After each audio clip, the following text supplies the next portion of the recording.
Hi, thanks for joining us for the Family Plot, Gardening in the Mid-South. I'm Chris Cooper. Winter is coming. Today we're going to talk about what to do to get your vegetables ready and help your ornamentals and trees have an easier time surviving the cold weather. That's just ahead of the growing season's last episode of the Family Plot, Gardening in the Mid-South.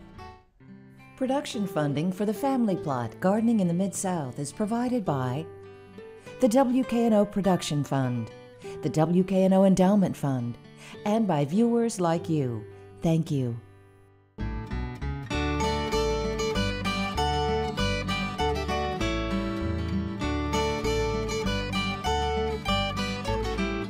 Welcome to the Family Plot. I'm Chris Cooper. Joining me today is Tom Mashore. Mr. Tom, the Extension Master Gardener in Tipton County. Ms. Joellen Diamond is with us. Ms. Joellen is a TSU Extension Agent in Tipton County. Yes. Thanks for joining us today. Thank you. Good to be here. All right, Mr. Tom, let's talk about winterizing the vegetable garden. Well, like right now, for most parts, your winter garden should be going dormant unless you have a fall crop growing right now. And I'm going to be talking about three different things, but the first thing I want to talk about is weeds. All right, yeah. Taking an artist starting a new project, they like to start with a clean pellet. All right, I like that, okay. And I think that we should do the same thing in our garden, so in the spring when you're ready to plant, it looks like it's ready to go, and you have to be down on your hands and knees. Right. But, so I'm going to talk, like I said, about weeds. And there's pretty much three common ways to handle the weed problems in your garden. First one is chemicals. Non-selective herbicide to kill the weeds, and it will do the trick. But there's also some problems with it. One of the problems is that some people don't want chemicals in their garden. Sure. Secondly, yeah, by the way, it is cheap and really quick to do it. But because of the cool weather, chemicals, the herbicides, take a lot longer to take effect. Meanwhile, the plant doesn't know that, and it's going out and putting out more seeds. So that's the drawback of it. All right. Another way is the mechanical way is using a tiller. Now, a tiller will do the trick, but we're in the days now of no-till gardening. And secondly, when you till and you got weeds, you're planting the weeds. Right. So you're getting them ready for next year's crop. Right. Or you can do the, my particular favorite is hand weeding. Oh, that's what I do at home. I'm with And you. I prefer it. And if you spend the time during the growing season, maybe 15, 20 minutes a week, and you're getting those weeds when they're small, hand weeding is not a big deal. Right. It's not really bad at all. And when you pull the weeds out, they're gone. There you go. That's right. Seeds and all, roots, That's right. whatever. And of course, you do not want to compost it. Right. You just get rid of them. Okay.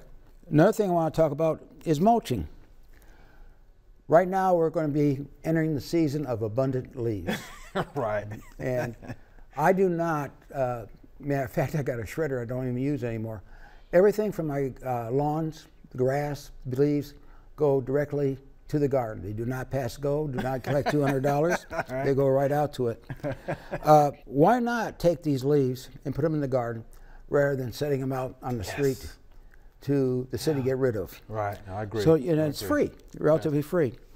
Shredding would actually be a better way of doing it, but like I said, it's really a step that you can really avoid. You don't have to really do it.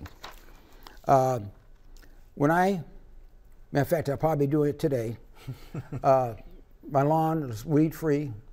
Doesn't look very pretty because there's leaves and grass and all over it, but I'm going to hit it with some high nitrogen fertilizer to help it decompose, to break down a little bit better.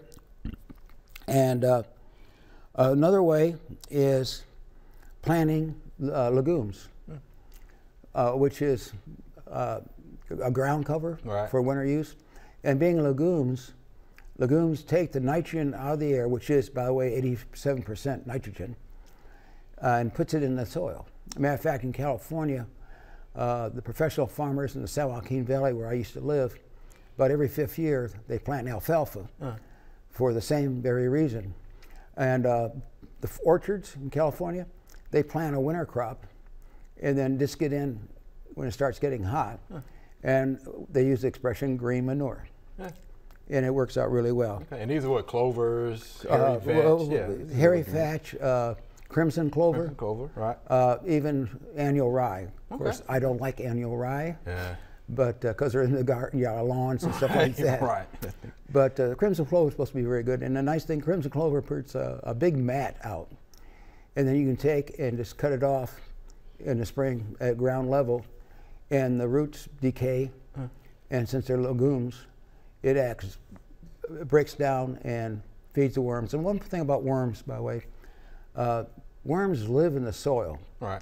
But they eat organic matter. And if you don't put organic matter, they only got two choices, die or move. Right. So the more organic matter you put in there, the healthier you're going to have as far as worms go. The better worms you got, the healthier garden you're going to have. Yeah, you want worms. I mean, they're your tillers in the garden. Yeah, they're called nature's gardener. That's right. That's right. And the third thing is planning. Okay. For purposes of what are you going to be doing next year. And come probably within the next month or so, you're going to start getting all the seed catalogs. Yes. And it's time to pick out what you want. And one of the things that's pretty common to do is divide your garden into quadrants, usually 4. And you rotate your crops each year from one quadrant to the next, to the next, to the next. So what was in quadrant 1? Okay. You move to 2, 2 to 3, 3 to 4, 4 goes to 1, which helps to keep from spreading diseases. Rather than planting, as you know, like on tomato plants, they say don't plant them 2 years in a row in the same place. That's pretty much with all vegetables. So by doing that, you're reducing the chances of having soil-borne problems. Okay. I, in my own personal way, is I do it in 3s, a third. And the reason is I keep 1/3 in cool weather crops and the other 2 in summer crops. And I still rotate them. And as you know, and Joellen knows, that all vegetables and most other plants are listed as either cool season or warm season. You never see them listed as cold season or hot season. Right. Right. But so your cool season, like right now I got cool season crops going right now. Onions, beets, cabbages, and that's pretty much what I got growing right now. So you want to do that, do your crop rotation, and plan what you're going to put where. Okay. Now the reason why my summer crop plots or quadrants is double that of the winter time is a lot of your summertime plants are vines. You know, like squash, beans, and things of that nature. So you need more area. Sure. In the cool weather crops, usually there's no vining plants. You know, you go radishes, broccoli, cauliflower. And most of the leafy vegetables. Yes. When do you normally start your seeds indoors? Okay. Next year? Well, I got them information that tells you when to do it. But typically on your summer type crops, or even your fall type crops, 6 weeks before I can put them in the ground. 6 weeks seems to be just about the right time for the plants to go from, excuse me, from seed to planting size. Okay. So like my cabbages, I started those on July the 1st. And by August the 15th, they were ready to go in the ground, which is still hot, but they're small and they can handle the heat because they don't have big leaves on them where it gets burned up. And by the time it starts cooling off, they're ready to stretch. They really are. What about your spring vegetables, though? When would you start those? What kind? Your spring. Spring. Right. Again, our typical frost-free date is April the 15th. Okay. So I will start those, depending on what my plants are. For example, on peppers, I will start them 2 months before the frost-free date. Okay. Tomatoes, no more than 6 weeks, because they grow so fast. Right. You know, you can almost feel like trying to get out of the container. And there, of course, there are also the like sugar snap peas. You plant those the 1st of February outside. Outside. Okay. Outside. So you look at your charts where they use the Tennessee's Department of Agriculture, Growing Vegetables and Home Gardens. Yeah, which is a good publication that you see. It's excellent, but it's made for the whole state. Right, right. It's real good. But it gives you a good guideline.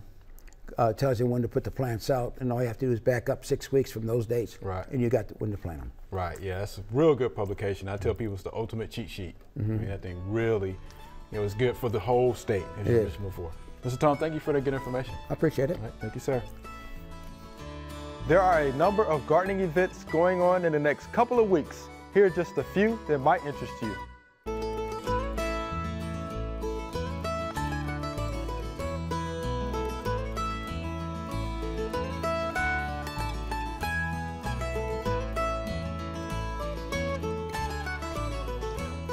All right, Joellen, what do we need to know about ornamentals and trees in the fall and the winter?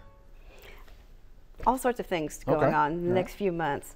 Number one thing, of course, is leaves. And leaves are everywhere. And, you know, interestingly enough, the reason we would get nice fall color is because the leaves all have those pigments all year long, but chlorophyll is masking their color. Right. So either day length and temperature are two triggers for the tree saying, you know, you've stored up enough carbohydrates this year in your root system, so it's time to lose the leaves. So the chlorophyll dies, and then we have the pretty colors, and then they fall off the trees. Beautiful colors. Then the falling off the trees is our problem because they get everywhere. Right. And if you can at all possible, try to use your leaves for mulching your beds with them instead of buying mulch. You've got ready-made mulch already. But one thing is you want to keep the leaves off the lawn, because when you think about it, trees, when they lose their leaves in the forest, they mulch themselves. That's right. But they don't have any lawns in forests. So, you know, we don't want the leaves on top of the lawns to decompose our grass, because we're trying to get grass to grow there. Right. So we have to collect the leaves off of the grass. So you can blow them off, but if you have large quantities of them, it's nice to get them and compost them. You can do several things with them. Like Tom, I put mine in my garden. Oh, yeah. And you know, it's great mulch and great composting, but you know, some people have composting bins, you can put them in there. And some people say, well, I have too much. Well, try mulching mowers and mulch them in place if you can. That's what I do, right. Yeah, because this is one thing that happens is it changes the structure of the ground. It puts organic matter down there that worms can grow, so then you're going to increase your porosity of your soils. So then when it rains and there's runoff from your rain, from your roof and everything else, there is more area to absorb them before it runs off of your property. So it keeps all your water on your own property and you don't contribute to water runoff. So it's always a good thing to keep as many leaves as you possibly can. I would agree. But of course that's going to be something that you can work on for a long time, because it takes a long time for all the leaves to fall off in the winter. Yes, it does. It does. And you know, there's another thing you can do. It's called lasagna gardening. And I know it's not exactly the best time of year to do it, but you can put cardboard down in even a grassy area. It doesn't matter if you want to make a new bed. And then you layer it with leaves, and then, you know, the frost is going to come, and all of the basils and the flowers, the annual flowers that you had, need to be pulled up. Well, that can be your green in between the layers of leaves, and you can build up a nice bed, and it would be ready to plant in the spring. Okay. So you can do that with them too. That's good. Now, since we're talking about trees, we got to remember about young trees, and especially thin-skinned bark trees. Sun scald. It's a really bad problem, because what happens in the winter is it's nice and warm and hot and sunny during the day. The bark warms up, and then at night the temperatures sometimes fall really low, and then that causes the bark on the sides of that tree to crack. And sun scald cracks take years for trees to overcome, and sometimes they never do. Right. So if you can wrap your trees, especially your small trees and thin-skinned barked trees, it would be good to buy some tree wrap for it. It's usually white or an off-white color of some kind. And if you don't have that, how about an old sheet? You put it into strips and just put it around the base of the tree to help keep the sun scald from happening to your small trees. Also, critters. Yes. You don't want to pile up mulch around the base of any large shrubs or trees, because voles especially are notorious mice. They will burrow in that nice mulch that you have, and then, oh, here's a food source, and start nibbling on the base of your trees and shrubs. So you don't want to put a lot of thick mulch around that. But I mean, some loose leaves is nice if you think it needs it. But yeah, that's one thing you can keep away. Plus, some people have problems with deer and rabbits. And you need a physical barrier for that. Either some wire fencing or some plastic fencing, whatever you can put around it to physically barrier the animals away, keep them away from your trees and your special shrubs. That's a good point. So that's going to be something. Also, November and December is the best time to plant bulbs for spring blooming flowers. Daffodils are especially, get your most money for daffodils because they will come back every year almost reliably. Tulips and some of the others will come back sporadically, but they all are a great, nice spring burst of color. And highly recommend going ahead and putting some in the ground around your house or in containers and enjoying the bloom that they have in the spring. I would agree. You can't go wrong with those. November and December is it. I mean, you got to give them January and February to be able to get enough strength to, you know, make roots and break shoots. So you really need to be in the ground before December. I mean, before January. Let's see, mulch, of course. Yeah. You know, that's why I say a nice layer of mulch, because you want a layer of mulch. It acts like a blanket for around the roots of all the trees and shrubs. They like to have that. It keeps the temperature more even when the temperature outside isn't always, you know, nice and even, sunny in the daytime, warmer, then goes down cold at night. But the layer of mulch, no matter what kind of material it is, will help keep that more even. Perennials, great time to divide and plant perennials. In fact, it's a great time. Fall is the best time of year to plant any kind of plant because our ground here doesn't freeze. So it's the best time to go ahead and incorporate those trees and shrubs, perennials in your landscape, and they'll be set for the spring. Makes sense. Pruning. February is when I usually start thinking about pruning. Because the leaves are gone from the trees. You can see branching patterns and you can correct things that are wrong, like crossing branches and maybe crotch angles that are too narrow. And also crepe myrtles is the best time of year to start pruning crepe myrtles. And monkey grass, or the liriopes. It's time to cut those down and discard the leaves, because a lot of times you get rust on the leaves and spots on the leaves, and if that's a disease. So if you cut them off, the old growth, discard all of that, you will help get rid of some of your disease problems on your liriope. You can do that with the lawnmower or weed eater. Either one. And protection. Now, sometimes I have camellias and I have some loropendyliums, and you know, it gets cold sometimes, and I want to protect those blooms and those tender perennials. I've got a gardenia now, so I want to see how it does in the winter. But even though it's a hardy gardenia, it might we get some single-digit temperatures around here, which is more zone 6 and 5 than it is us and here in 7. So protecting them is good. Always keep around some plastic, large pieces of plastic and some extra sheets. And what I usually do, because plastic is usually clear. I mean, if you can get black plastic, that's nice too, but clear plastic will do, and that's more available. And you put a sheet over the plant and then put the plastic over that, so that if you don't happen to get the plastic off because you have to go to work the next day and it's going to heat up that day, you don't get the greenhouse effect underneath there. So that's to protect it from doing that and getting too hot underneath the plastic. Now, does the sheet need to be supported? You know, so it would be nice if you can. If you can't, at least something is better than nothing. But the most important thing is for the plastic to go ground to ground to ground to ground. Good point. Because that's where the air heat gets trapped in at night. But those are just some of the things that you can do to get yourself through the winter and into spring. Those are some good things. Thank you, Ms. Joellen. That's good stuff.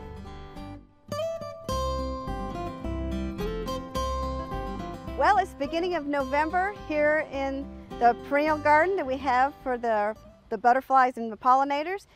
We don't see any butterflies anymore, but we do have got bee action on our aster. This is a perfect time of year for the aster to be blooming, and it attracts the pollinators. Then you have the lantana that's still blooming, and some of the other vinca and other zinnia annuals that are still blooming. The sedum has just passed its bloom time, so it'll be forming seed heads. And then the butterfly weed is going to seed over here. So we'll collect some of this seed to plant for this next year to have more butterfly weed for the butterflies. But everything looks good here in the butterfly garden. Here's our Q&A segment. Mr. Tom, you jump in there and help us out, all right? Here's our first viewer email. I have this plant at my house in Midtown. My sister refers to it as the Chinese paper tree, or I like this kudzu tree. I would like to know what it really is. It is very prolific. I have never seen any flowers. It seems to propagate by runners, and it is taking over my yard. How do I get rid of it? I am thinking that digging them up is the only solution. And this is from Max in Memphis. So Chinese paper tree or kudzu tree? You want to help him out, Joellen, with that one? Yeah, actually, sometimes called the paper mulberry, but it's really not related to mulberry trees, because mulberry trees are the genus Myrus. This is, oh gosh, Bronsonetia. Okay, good. And so, good. you know, but they're different families. Right. The problem is this was originally brought over as a shade tree, but they found out it's very prolific around here. It escaped cultivation, of course, and is out in the wild. Out in the wild. And she is right. They do reproduce by seeds. They reproduce by rhizomes, and they will become a thicket and get rid of everything in there. So it is invasive in this area. So yes, it should be gotten rid of. But so how do you get rid? I mean, I guess. Well, yeah, you could. I mean, you can spray it if you wanted to with a herbicide, a non-selective or herbicide. But yeah, cutting it out, digging it up is going to be your. Because look at all of the carbohydrate reserves in the roots. Exactly. If you don't start digging it up and getting rid of the roots themselves, you're going to have years of having that carbohydrate reserve popping up. Yeah. Plants everywhere. Wow. So yeah, she's right. She needs to dig them up. Max, yeah, you got to, strong back. Yeah. Start digging those things up. And, I always like to refer to Dr. Durr, Michael Durr.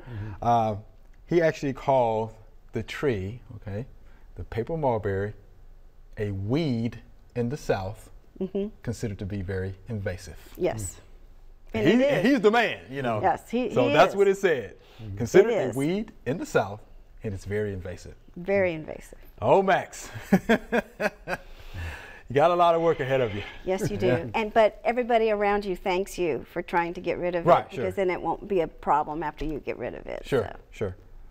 All right, so thank you for that question, Max. All right, here's a letter. Oh, wow. It's a letter. I have had a water vine plant that has been growing in water for about 7 months. It was happy and growing well. Now the leaves are turning yellow, but not wilting. Also, there is green mold growing in the bottom of the container. What should I do to help my yellowing water vine plant? And this is from Stephen in Whiteville, Tennessee. All right. Very good. So the water vine plant has been growing in water for about 7 months, but we have the green mold and yellowing leaves. Well, of course, the green mold is not a good sign. That's the sign that it's got bacteria or something growing in the water, algae, nothing else. Right. And I'm sure he's cleaned it out and re-put new water in. Does it have enough light? I hope it's got enough light, but more importantly, maybe it needs nutrients. It's in a container with water. Yeah, water. But is it supposed to go in a pond outside? Is it supposed to be in a fish tank? Because if it was in a fish tank, the fish would have, provide the nutrients that it would feed the plant. Okay. But maybe it's lacking nutrients if it's yellow and it's got plenty of light. Maybe the water has not got enough. Just water itself doesn't have enough nutrients to keep it green. Well, I agree with that. Go ahead. I have some bamboo plants that grow strictly in water. And what I do is I take a teaspoon of water-soluble fertilizer to a gallon of water. Okay. And every time I add water to it, I'm giving a little weak solution, and the plants are extremely healthy by doing that. Okay. So we're all thinking the same thing, nutrients. Nutrients. All right. Okay. So there you have it, Mr. Stephen. We're thinking nutrients. All right. Mr. Owen, Mr. Tom, we're out of time. It's been fun. It's been fun. Good. Thank you much. Remember, we love to hear from you. Send us an email or letter. The email address is familyplot@wkno.org, and the mailing address is Family Plot, 7151 Cherry Farms Road, Cordova, Tennessee 38016. Or you can go online to familyplotgarden.com. Well, that's all the time we have for this year of the Family Plot. We really hope we help you grow your best garden ever. We want to thank all of our guests who are willing to come share their knowledge with all of us. Also, we want to thank you for tuning in each week and watching. We'll be back next March with new episodes. But until then, if you need gardening help, go online to familyplotgarden.com. Also, you can always pick up the phone and call your local extension office. I'm Chris Cooper. Be sure to join us next year for the Family Plot, Gardening in the Mid-South. Thank you, have a wonderful holiday season, and be safe.